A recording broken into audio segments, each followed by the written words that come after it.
আল্লাহর পক্ষ থেকে ফেরেশতারা আপনাকে আমাকে সওয়াব নির্ধারণ করবেন। এই সওয়াব কবে পাবো?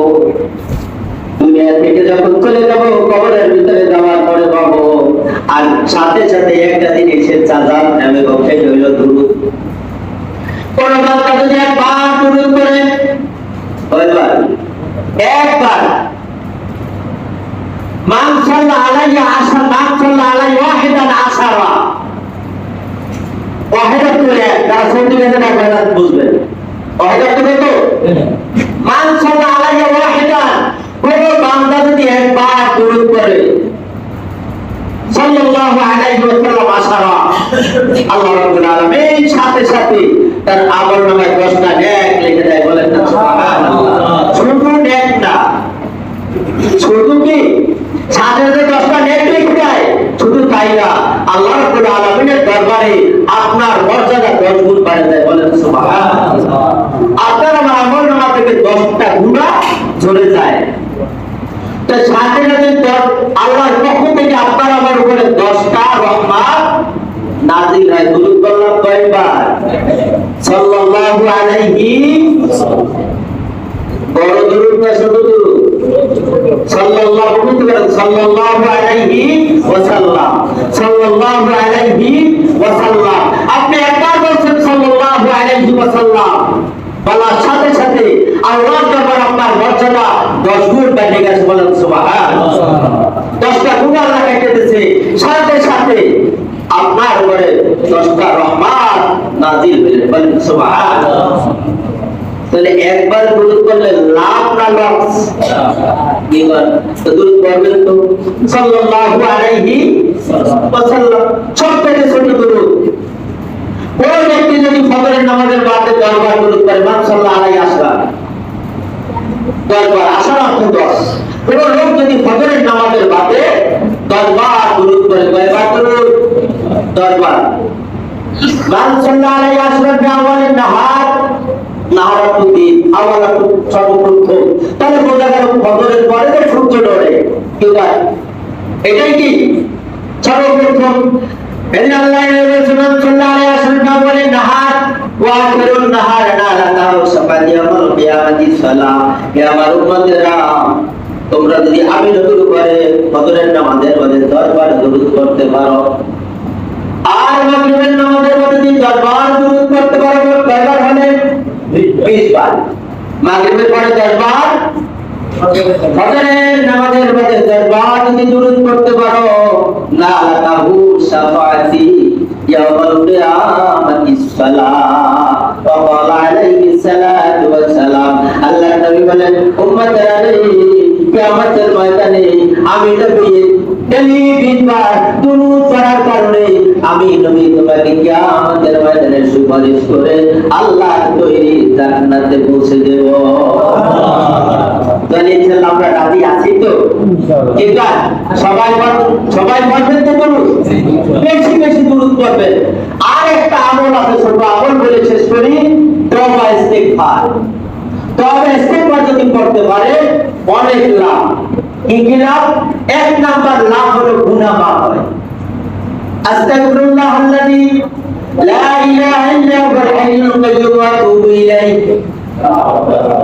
কোন লাগবে না, এতটুকু আস্তাগফিরুল্লাহাল্লাযী লা ইলাহা ইল্লা হুয়াল হাইয়ুল কাইয়্যুম ওয়া আতুবু ইলাইহি। আল্লাহর নবী বলেন, হে আমার উম্মতেরা, ফজরের নামাজের বাদে 3 বার আস্তাগফিরুল্লাহ আল্লাযী লা ইলাহা ইল্লা হুয়াল হাইয়ুল কাইয়্যুম ওয়া আতুবু ইলাইহি। এই ইস্তিগফারটা করো। মাগরিবের নামাজের বাদে 3 বার এতটুকু করো। আল্লাহ রাব্বুল আলামিন তোমার যদি সাগরের ফেনা পরিমাণ তোমার গুনাহ হয়ে থাকে, মহান রব্বুল আলামিন তোমার জীবনের গুনাহগুলি মাফ করে দিবে। যদি 3 বার ফজরের পরে 3 বার, মাগরিবের বাদে 3 বার, এতটুকু যদি না পারি তাহলে আস্তাগফিরুল্লাহ আস্তাগফিরুল্লাহ আস্তাগফিরুল্লাহ 11 বার। আর মুখে পারবো না। আস্তাগফিরুল্লাহ বললেই না কেমন লাভ? 1 নম্বরে গুনাহ মাফ, 2 নম্বরে হলো আপনার আমার যত সমস্যা আছে, যত রিজিকের সমস্যা, যত সমস্যা আছে, আল্লাহ রাব্বুল আলামিন সকল সমস্যা সমাধান করে দিবেন। সুবহানাল্লাহ। এর ভিতরে একটা লম্বা একটা ওয়াজ আছে, এটা অন্য হাদিস সময় বেশি দেখতেছে। 5 মিনিট আরো আছে, একটু বাড়তে সময়টা। তাহলে ধরুন বেশি বেশি পাবেন, কি পাবেন ধরুন বেশি বেশি করতে হবে। তাহলে ধরুন আমরা করতে পারলেই কি আমাদের লাভ। দুরূদ বেশি বেশি করবেন, এবার আস্তাগফিরুল্লাহ বেশি আজকে চলবেন, বেশি বেশি ইস্তেগফার করবেন। এর একটা ছোট একটা ঘটনা, মাহফিলের সময় আছে, অল্প দিনে শেষ করে লম্বা করতে যাব না। আমাদের 4 জন ইমাম, কয়জন ইমাম? 4 জন। আমরা অনেকেই নাম জানি, অনেকে হয়তো জানি না। এবার আবু হানিফা রাহমাতুল্লাহ আলাইহি 1 নাম্বার, 2 নাম্বার হলেন ইমাম শাফি, ইমাম মালিক, ইমাম আহমদ ইবনে হাম্বল রাহমাতুল্লাহি আলাইহি। কয়জন? 4 জন ইমাম। এই ইমামের চাইলেন কিন্তু বড় ইমাম ইমাম আহমদ ইবনে হাম্বল রাহমাতুল্লাহি আলাইহি ইস্তেগফার করলে কি লাভ, না করলে আপনার আবার কতটুকু ক্ষতি, এটা জানতে নেই কি আজকে কি বুঝে নেবেন। ইমাম হাম্বল রাহমাতুল্লাহি আলাইহি কোন রাজার ভিতরে আছেন, তিনি দাওয়াতের জন্য বের হয়েছেন, ওই জমানার বড় ইমাম। আর এক রাজার ভিতরে আছেন ইমাম হাম্বল রাহমাতুল্লাহ হাদিস শিক্ষার জন্য ইয়ামেনে চলে গেছেন। কই গেছেন?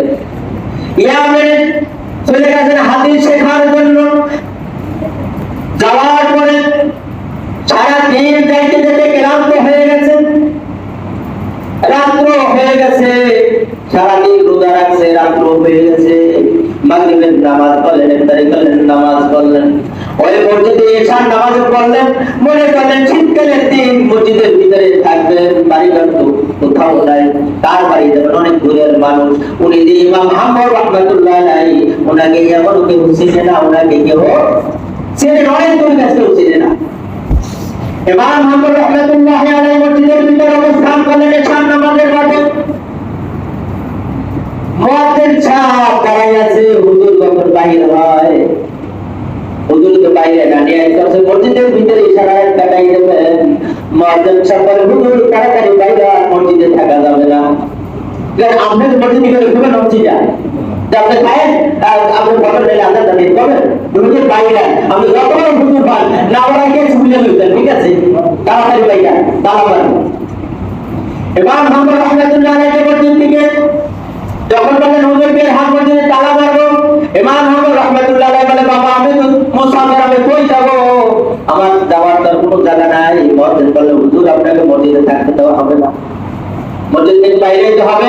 তারপর বলে, আগে তার জমায় মসজিদে তালা মারছে, আর শুধু না আগে তালা মারছে। আমরা অনেক সময় দেখা যায় একজন মুসল্লি নামাজ দেখতে শুরু করে ডাকতে রাগবি দেয়, আমার এটা है बाकी के टाइम बच्चे बेटा इबादत के होता है, इबादत की जरूरत है। हमने আমি ইবাদত করব, যখন ইবাদত করব তখন বাইরেই করি, ইবাদত হওয়ার সুযোগ দরকার নেই, আমরা রাখাতে নেই করি রাখ করে। ইমাম হাম্বল রাহমাতুল্লাহ মসজিদ থেকে বের হয়ে গেলেন, বাইরে যাইতে যাইতে মনে করেন চৌরাস্তা, ওটা তো চৌরাস্তা নেই ভাই, সামনে দেখা যায় আমরা চৌরাস্তা, ঠিক আছে, তারপর বলে যায় একটা বাজার, বিশাল এক বাজার। এখানে একটা যুবক রুটি বানাইতেছে, রুটি বানাইতেছে, রুটি বানায়, রুটি ভাজে। ইমাম হাম্বল রাহমাতুল্লাহ আলাইহি মনে মনে ভাবলেন, যাই রুটিওয়ালার কাছে শীতকালের দিন একটু আগুনের কাছে যদি থাকতে পারি, তত খাতা কাপড় লাগবে না, ওর সাথে কথা বলবো, সারা রাত কাটাই দেবো। ইমাম হাম্বল রাহমাতুল্লাহ আলাইহি তার কাছে বললেন, বাবা আমি একটু তোমার এখানে বসতে পারি? হুজুর বসেন, তুমি কতক্ষণ থাকবা? হুজুর আমি ফজরের আযান পর্যন্ত আছি, ফজরের আযানের নামাজ যাবো এ পর্যন্ত আমি আছি। ইমাম হাম্বল রাহমাতুল্লাহ আলাইহি বললেন, ঠিক আছে বাবা, আমি তোমার এখানে বসি। ইমাম হাম্বল রাহমাতুল্লাহ আলাইহি আপনার আমার থেকে কোনো মানুষ না, ওই জমানার বড় ইমাম। ইমাম হাম্বল রাহমাতুল্লাহ আলাইহি যুবকের দিকে তাকায় আছে, যুবক কোনো কথা বলে না, শুধু জবানে বলে আস্তাগফিরুল্লাহ আস্তাগফিরুল্লাহ আস্তাগফিরুল্লাহ। ইমাম হাম্বল রাহমাতুল্লাহ আলাইহি তাকায় আছেন, আর জবানে আস্তাগফিরুল্লাহ বলে, রুটি চাই, রুটি চাই, টাকা নাই, টাকা চাই, রুটি উল্টে রুটি বেলে শুধু একটাই জবানে উচ্চারিত, আস্তাগফিরুল্লাহ আস্তাগফিরুল্লাহ, আস্তাগফিরুল্লাহ। এবার দেখে রুটি শেষ হয়ে গেছে, আবার খামি মিলাইতেছে। খামি বলেন তো, আবার রুটি বানাবে, আবার আটা আবার কি পানিতে ভিজে গেল, আবার খামি বানাইতেছে। ওই শুনে একটাই জবানে তার আস্তাগফিরুল্লাহ, আস্তাগফিরুল্লাহ। ইমাম হাম্বল রাহমাতুল্লাহ আলাইহি বলেন, লম্বা ঘটনা আমি শুরু করে দিয়ে দিচ্ছি। ইমাম হাম্বল রাহমাতুল্লাহ আলাইহি বলেন, বাবা বুঝতে পারলাম না, তুমি রুটি বানাও, রুটি বাঁধো, রুটি বেচো, রুটি আমার টাকা নাও, তুমি তোমার কথা বলো না, একটাই জবানে শুনি তুমি ইস্তিগফার করো, আস্তাগফিরুল্লাহ বলো বাবা। এই যে তুমি কথাটা কি পাইছো? ওই যুবক বলে, হুজুর বলতে আমি আপনাকে তো চিনি না, আমি একটা জিনিস পাইছি, আস্তাগফিরুল্লাহ বলে এই রুটি দিয়ে আমার বাড়ি 53 জন লোক আছে, আবার একজন অসুস্থ আছে, এই রুটি বানাই, রুটি বিক্রি করি, এর ভিতর থেকে যা আয় হয়, আমার 53 জন লোক আমার বাড়িতে যারা আছে সবাই রিজিকের ফয়সালা আল্লাহ করে। তারপর আমার কিন্তু আরো টাকা, আরো কিছু টাকা আরো আমার আছে। নাম্বার 2 মনে আস্তাগফিরুল্লাহ আমি যে বলি, তোর সাথে কথা বলি না, রুটি হাতে মাত্র বানাই, পালায় দিটা কিতে মাফি হাতে কোন বানাই, তারপরে যে অনুমান করে দেই, ওনার একটু বেশি হয়, ওনার একটু কম হয়, যেটা কম হয় ছোট 1 টাকা দেয়, আর যেটা বেশি হয় সেটা 1 টাকা দেয়। আমি তো কাউকে সমান ভাবে দিতে পারি না, বেশি কম হয়ে যায়, এই জন্য আমি আল্লাহর কাছে তওবা করি, আস্তাগফিরুল্লাহ বলি।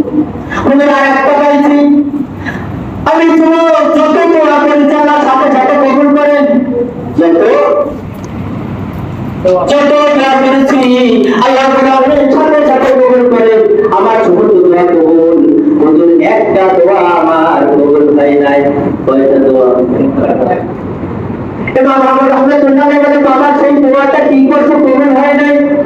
তো হুজুর আমার সংসারের ভিতরে আমি হইলাম একমাত্র আয় রোজগার করার জন্য, আর কেউ নাই, হুজুর আমি যাইতে পারি না। ইমাম আহমদ রাহমাতুল্লাহ আলাইহি এই জমানার বড় ইমাম, আল্লাহকে এত বলে, আল্লাহ তুমি এই জমানার বড় ইমাম এবং হাম্বলের সাথে আমার সাথে একটু দেখা করে, আমার সব আল্লাহ কবুল করছে, এই একবার দোয়া আমার আল্লাহ কবুল করে না।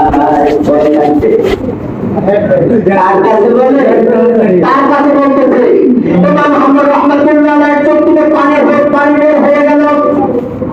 তুমি যত দোয়া করে সমস্ত দোয়া কবুল।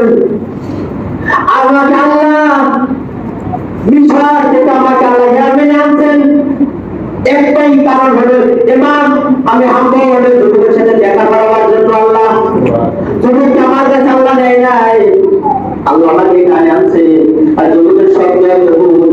আমি ইমাম হাম্বল এই জমানার বড় ইমাম, বড় মুহাদ্দিস, বড় মুস্তাহিদ, আমার দোয়া আল্লাহ তো কবুল করে না। ইমাম আহমদ রাহমাতুল্লাহ আলাইহি বলে, বাবা এক কোটি পানি দাও।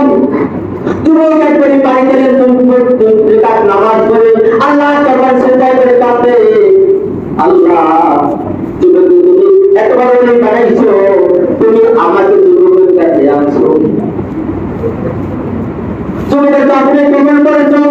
ইমাম আহমদ রাহমাতুল্লাহ আলাইহি নামাজের মধ্যে জড়াই দিলেন, বাবা আল্লাহ রাব্বুল আলামিনের দরবারে যে দোয়া করেছো, আল্লাহ রাব্বুল আলামিন সেই দোয়া কবুল করেছে।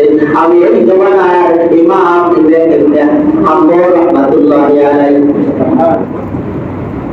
তাই ইস্তেগফার করলে কত লাভ? ইস্তেগফার করলে অনেক লাভ। ইনশাআল্লাহ আমরা ইস্তেগফার